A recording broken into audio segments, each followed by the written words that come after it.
ਜਾਂ 20 ਮਿੰਟ ਬਾਅਦ ਗੱਡੀ ਨੂੰ ਚੈੱਕ ਕਰਨ ਵਾਲੇ ਫਿਰ ਗੱਡੀ ਅਸੀਂ ਚੈੱਕ ਕਰਵਾ ਕੇ ਅਨਲੋਡਿੰਗ ਸ਼ੁਰੂ ਕੀਤੀ ਹੈ। 4:30 ਦਾ ਟਾਈਮ ਹੈ। ਉਸ ਵਕਤ ਪੰਪ ਤੇ ਰਸ਼ ਬਹੁਤ ਜ਼ਿਆਦਾ ਸੀ ਇਫਤਾਰੀ ਦੀ ਵਜ੍ਹਾ। पंप की जगह भी छोटी है।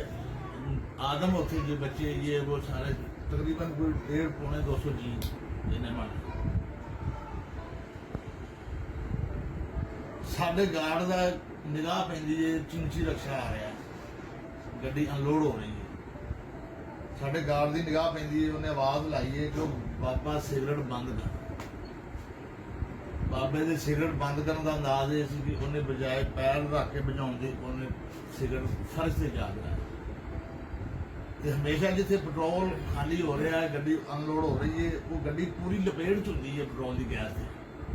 आम बंदे नूं नहीं पता लगता, उन्होंने पता लगता जो संस रखता है या जो पढ़िया लिखा है उन्होंने भी इस चीज़ का पता। सर जी जिस वे सिगरेट नीचे फेंकी गई है, उस तो बाद फिर क्यामत बर्बा हो गई है, फिर आगे आगे हो गया। जिस मैं थोड़ा जिहा जदोजहद की है कि जो पाइप चल रहे हैं अग के अंदर दाखिल होया मैं, ये पाइप किसी तरीके बंद हो जान फिर गड्डी कढ़नी थोड़ी सौखी हो जाएगी। मैं उस अग के अंदर दाखिल हो गया, लेकिन मेरी हिम्मत उस तक नहीं है। अग और बड़ी ज़्यादा हो गई। मैं फिर अग जो दौड़न की कोशिश की थी, फिर मेरे सिर के उन्होंने पौड़ी पई सी वो बची है, मैं वो गिरिया। फिर अल्लाह पाक को मदद मंगी, या बाबा खत्म कर दिया। फिर जिस मैं दूजी बार गिरिया तो हवा का झोंका बजा ना, तो धुआं से अग थोड़ी फटी, फिर बड़ा गुस्सा नजर आया। फिर मैं दोबारा साजी निकल के आके फिर गड्डी दरवाजा खोलिया, बलदी गड्डी दरवाजा खोलिया, दरवाजा खुल गया। फिर मैं अल्लाह में याद करके सीट पर बैठ के सलों मारिया, गड्डी स्टार्ट हो गई। जिस वे स्टार्ट हो गई है, मेरा थोड़ा जिहा हौसला और बुलंद हो गया। तो वेखे गड्डी खोलने तो पहले मैं वेख्या कि जिहड़ियां मासूम जाना सन मेरे को वो नहीं वेखी। छोटे छोटे बच्चे जिन्हों की फैमिली सी, वो बंदे जिहड़े दलेर में वेखे ने कि बीवी बच्चे छड्ड के कंधा भी पार कर गए दौड़ा ला के। जिस वे सीन में वेख्या फिर तो नहीं रहा गया। मौला तो मेरी मदद कर दे, गड्डी इत्थों निकल जाए, नहर च सुट जाइए, ग्रीन वाले सुट जाइए, खुली जगह नहीं चली जाए, कोई जानी नुकसान ना हो। बच्चे से छोटे छोटे साडा संभाया, साडे मुल्क का संभाया, और PSO साडी पूरी कौम का संभाया। अगर असीं उत्थे रोटी रोजी करके खाने आ तो साडा हक भी बनता है कि सानू भी उसकी हिफाजत करनी चाहिए। इन्हां कीमती जाना वेख के एक जान वारनी वारे समझी सी कि 1000 जान सकती नहीं जाए, एक चली जाए कोई दुनिया के नाम से जाने याद के पिछू बनाए। यह जज्बा लैके मैं दाखिल होया, अल्लाह पाक ने मेरी मदद की। मैं जानी नुकसान हो पूरी कोशिश की कि कोई नुकसान ना हो। रोड के उत्ते गलत पार्किंग गड्डियां लगियां, जिहड़ियां 2-3 कारां सड़ियां, उन्होंने भी बड़ी गौर थले उतर के वेख्या। कोई फैमिली अक्सर ऐसा हो जाता ना कि बंदे गड्डी पार्क करके मैं ये ले आऊँ, ये ले लूँ, ये ले लूँ। ये इतफाकन हादसा होया एकदम, किसी को खबर नहीं है। वो जिहड़ियां गड्डियां चलियां उन्होंने मैनूं अफसोस है, लेकिन वो मेरी गलती कोई नहीं। मेरी जिन्नी हिम्मत सी, मैं इंसानी जाना की हद तक मेरा जो दिन लगा सी, बच्चों छोटे छोटे मासूम बच्चे जो चल नहीं सकते, ये अग किस बर्दाश्त कर। अग 15,000 लीटर तेल से जिन्होंने अग मुकम्मल जी है वो लग चुकी सी।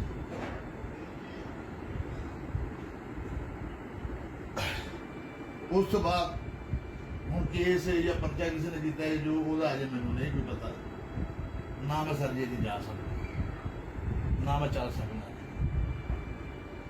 ये जावांगे तो पता लगेगा कि कानून ने की कार्रवाई की, असी अगों कानून ने की। कंपनी ने कोई रबता किया? कंपनी तो फिलहाल अजे तक किसी को कोई बंदे रब नहीं। कोई सुन जाएगी ईद आ गई है जी, नवी ईद ते फिर कोई पंप वाला बंदा तुहाडे तक आया होवे कि? पंप वाले तो आते रहते, पंप वाले पंप वाले जो मेरी वो सारा भी PSO कंपनी की तरफों कोई नहीं? कंपनी अजे नहीं आई। नहीं आई, ठीक है। उन्होंने अपना इंश्योरेंस कंपनी है ਉੱਥੇ ਸਾਡੇ ਇੱਕ ਅਫਸਰ ਨੇ ਸੁਲੇਮਾਨ ਕੁਰੈਸ਼ੀ ਸਾਹਿਬ ਡਿਸਟ੍ਰਿਕਟ ਮੈਨੇਜਰ ਉਹਨਾਂ ਨੇ ਸਾਡੀਆਂ ਤਸਵੀਰਾਂ ਵਗੈਰਾ ਮੰਗਾਈਆਂ ਸੀ। ਠੀਕ ਅਸੀਂ ਹੈ ਇਹ ਕੰਪਨੀ 'ਚ ਭੇਜੀਆਂ ਨੇ ਔਰ ਕੰਪਨੀ ਨੂੰ ਅਸੀਂ ਜਦੋਂ ਲਿਆ ਕਰਨੀ ਕਿ ਇਸ ਤਰ੍ਹਾਂ ਦੇ ਬੰਦੇ ਜਿਹੜੇ ਨੇ ਇਹ ਛੁਪੇ ਹੁੰਦੇ ਨੇ, ਨਹੀਂ ਪਤਾ ਲੱਗਦਾ। ਪ੍ਰਾਈਵੇਟ ਨੌਕਰੀਆਂ 'ਚ ਬੰਦੇ ਦੀ ਦਲੇਰੀ ਦਾ ਤਾਂ ਪਤਾ ਉਦੋਂ ਲੱਗਦਾ ਜਦੋਂ ਕੋਈ ਵਾਕਿਆ ਪੇਸ਼ ਆ। ਇਸ ਤਰ੍ਹਾਂ ਦੇ ਹਰ ਕਿਸੇ ਦੇ ਨਹੀਂ ਪਤਾ ਲੱਗਦਾ। ਇੰਨੀਆਂ ਇਹ ਕੋਈ ਤਸਵੀਰਾਂ ਵਗੈਰਾ ਇਹ ਸਾਡੀਆਂ ਜਿਹੜੀਆਂ ਹੁਣ ਤਾਂ ਥੋੜਾ ਬਹੁਤ ਫਰਕ ਪੈ ਗਿਆ। ਉਹਨਾਂ ਨੂੰ ਕੰਪਨੀ 'ਚ ਭੇਜੀਆਂ ਤੇ ਫਿਰ ਸਾਨੂੰ ਪੈਗਾਮ ਆਈ ਯਾਰ ਈਦ ਆ ਗਈ, ਈਦੀਆਂ ਛੁੱਟੀਆਂ ਨੇ, ਈਦ ਤੋਂ ਬਾਅਦ ਜਿਹੜਾ ਨਾ ਚੱਲਦਾ ਤੁਹਾਡੇ ਵਾਸਤੇ ਜੋ ਵੀ ਹੋਇਆ ਹੁਕੂਮਤ ਕਰੇ, PSO ਕਰੇ, ਜਿੰਨੀ ਜਦੋਜਹਿਦ ਹੋਈ ਸੀ ਇਤਨੀ ਜੀ ਗੱਲ ਹੋਈ। ਪਰੇਸ਼ਾਨੀ ਹੈ ਨਾ, ਕਿਰਾਏ ਦਾ ਮਕਾਨ ਹੈ, ਛੋਟੇ ਛੋਟੇ ਬੱਚੇ ਤੇ ਬਾਕੀ ਸਾਡੀ ਹੁਣ ਤੇ ਮਜ਼ਦੂਰ ਬੰਦਾ ਜਿਹੜਾ ਜਾਵੇ ਦਿਹਾੜੀ ਲਾ ਕੇ ਆਵੇ ਤੇ ਫਿਰ ਹੀ ਕੰਮ ਚੱਲਦਾ। ਫਿਰ ਵੀ ਨਹੀਂ ਚੱਲਦਾ ਹੈ। ਕੋਈ ਪਤਾ ਨਹੀਂ। ਕਰੋ ਮੈਂ ਕਿ ਚਲੋ ਚਲੋ ਸਾਨੂੰ ਤੁਹਾਡੀ ਤੇ ਖੁਸ਼ ਮੇਰੀ ਤੇ ਦਿਲ ਦੀ ਖੁਆਇਸ਼ ਪੂਰੀ ਹੈ ਕਿ ਹੁਣ ਉਹਨਾਂ ਬੱਚਿਆਂ ਦੇ ਸਦਕੇ ਮਾਲਕ ਨੇ ਮੈਨੂੰ ਵੀ ਜ਼ਿੰਦਗੀ ਦੇ ਸ਼ਾਇਦ ਉਹਨਾਂ ਦੀ ਬਦੌਲਤ ਹੀ ਮੈਨੂੰ ਤੁਸੀਂ ਜਦੋਂ ਗੱਡੀ ਜਾ ਕੇ ਖੜੀ ਕੀਤੀ ਔਰ ਅੱਗ 'ਚ ਸੀ, ਤੁਸੀਂ ਕਿਸ ਤਰ੍ਹਾਂ ਥੱਲੇ ਉਤਰੇ? ਮੈਂ ਸਾਡੀ ਦਰਵਾਜ਼ਾ ਖੋਲ ਕੇ ਆਰਾਮ ਨਾਲ ਉਤਰਿਆ। ਮੈਂ ਅੱਛਾ ਉੱਥੇ ਇੱਕ ਗੱਡੀ ਕਲਟਸ ਨੂੰ ਦੁਬਾਰਾ ਅੱਗ ਲੱਗੀ ਇਸ ਤਰ੍ਹਾਂ ਦੀ ਕਾਚ ਕਲਰ ਦੀ। ਠੀਕ ਹੈ ਉਹ ਪਹਿਲੇ ਜਦੋਂ ਤੇਲ ਪਾਉਣ ਆਇਆ ਨਾ ਉਹ ਅੱਗ ਲੱਗ ਚੁੱਕੀ ਉਸ ਟਾਈਮ। ਉਹਨੇ ਗੱਡੀ ਭਜਾ ਕੇ ਥੱਲੇ ਦਿੱਤੀ, ਪੰਪ ਦੇ ਥੱਲੇ ਲਾਈ। ਉਹਦੇ ਜ਼ਹਿਨ ਨੂੰ ਆਵਾਜ਼ ਨਹੀਂ ਆਇਆ ਕਿ ਇਹ ਟੈਂਕਰ ਵੀ ਆ ਜਾਣਾ ਇੱਧਰ। ਉਹ ਉੱਥੇ ਖੜਾ ਹੋ ਕੇ ਉਹ ਵੀ ਬਣਾਉਣ ਲੱਗਾ। ਮੂੰਹ ਵੀ ਬਣਾਉਣ ਲੱਗਾ ਸੀ। ਉਹਨੇ ਹਾਂਜੀ ਹਾਂਜੀ ਗੱਡੀ ਖੜੀ ਸੀ ਉਹਦੇ ਸਾਹਮਣੇ, ਬਿਲਕੁਲ ਇੱਕ ਨੀਲੇ ਰੰਗ ਦੀ ਹਾਂਜੀ ਹੈ ਵੀਡੀਓ 'ਚ। ਉਹ ਉੱਥੇ ਖੜੀ ਕਰਕੇ ਫਿਲਮ ਬਣਾਉਣ ਲੱਗਾ, ਵੀਡੀਓ ਬਣਾਉਣ ਲੱਗਾ। ਉਹਨੂੰ ਉਹਦੇ ਵਹਿਮੋ ਗੁਮਾਨ 'ਚ ਵੀ ਆ ਕੇ ਟੈਂਕਰ ਵੀ ਪਿੱਛੇ ਆ ਜਾਣਾ। ਮੈਂ ਫਿਰ ਉਹਦੇ ਕੋਲੋਂ ਗੱਡੀ ਕੱਢੀ, ਉਹਨੂੰ ਪਿੱਛੋਂ ਅੱਗ ਪੈ ਗਈ। ਮੈਂ ਕਿਨਾਰ ਵੀ ਰੋਡ ਤੇ ਜਾ ਕੇ ਖੜੀ ਕੀਤੀ ਤੇ ਫਿਰ ਉਹ ਉੱਥੇ ਆ ਗਿਆ। ਇਹ ਨਹੀਂ ਸਮਝ ਆਈ ਕਿਹੜੇ ਪਾਸੋਂ ਆ ਗਿਆ। ਉਹ ਮੈਂ ਉਹਨੂੰ ਪੁੱਛ ਕੇ ਵੇਖਿਆ, ਮੈਂ ਕਿਹਾ ਲੱਦੇ ਬੰਦੇ ਤੇ ਗੱਡੀ ਨੂੰ ਅੱਗ ਪਈ, ਤੂੰ ਵਿੱਚ ਬੈਠਾ। ਤਾਂ ਅੱਲਾਹ ਪਾਕ ਨੇ ਫਿਰ ਥੋੜੀ ਹਿੰਮਤ ਦਿੱਤੀ। ਮੈਂ ਕੱਲ੍ਹ ਉਸ ਗੱਡੀ ਨੂੰ ਕੱਲੇ ਨੇ ਧੱਕਾ ਲਾਇਆ। ਮਾਸ਼ਾਅੱਲਾ। ਧੱਕਾ ਲਾ ਕੇ ਉਹਨੂੰ ਸਟਾਰਟ ਕਰਾ ਕੇ ਫਿਰ ਮੈਂ ਸਰ ਜੀ ਉੱਥੋਂ ਚੱਲਿਆ ਪੈਦਲ। ਹਰਬੰਸਪੁਰ ਤੋਂ ਅੱਗੇ ਯੂ ਟਰਨ ਆਉਂਦਾ ਆਮਰ ਤੋਂ ਆਉਣਾ, ਜੀ ਆਂਦਾ ਉੱਥੋਂ ਤੱਕ ਮੈਂ ਪੈਦਲ ਆ। ਫਿਰ ਮੈਂ ਆ ਕੇ ਉੱਥੋਂ ਪੇਸ ਲਈਏ ਵੱਡੀ ਤੇ ਜਿੱਥੇ ਕਿਤੇ ਮੇਰੀ ਗਲਨ ਸੀ ਨਾ ਇਹਨਾਂ ਚਲੋ ਜੀ, ਬਹੁਤ ਸਾਰੀ ਦੁਆ ਹੈ, ਅੱਲਾਹ ਤਾਲਾ ਤੁਹਾਨੂੰ ਸ਼ਿਫਾ ਦੇਵੇ ਔਰ ਲੋਕਾਂ ਨੂੰ ਵੀ ਹਿੰਮਤ ਦੇਵੇ ਕਿ ਇਸ ਤਰ੍ਹਾਂ ਦਾ ਅਗਰ ਕੋਈ ਵਾਕਿਆ ਹੋ ਜਾਏ ਤੇ ਇੰਨੀ ਕੁ ਬੰਦਾ ਐਫਰਟ ਦਿਖਾਏ ਕਿ ਬਹੁਤ ਸਾਰੀ ਜਾਨਾਂ ਬਚਾ ਲਵੇ। ਅੱਲਾਹ ਤਾਲਾ ਤੁਹਾਨੂੰ ਸ਼ਿਫਾ ਦੇਵੇ।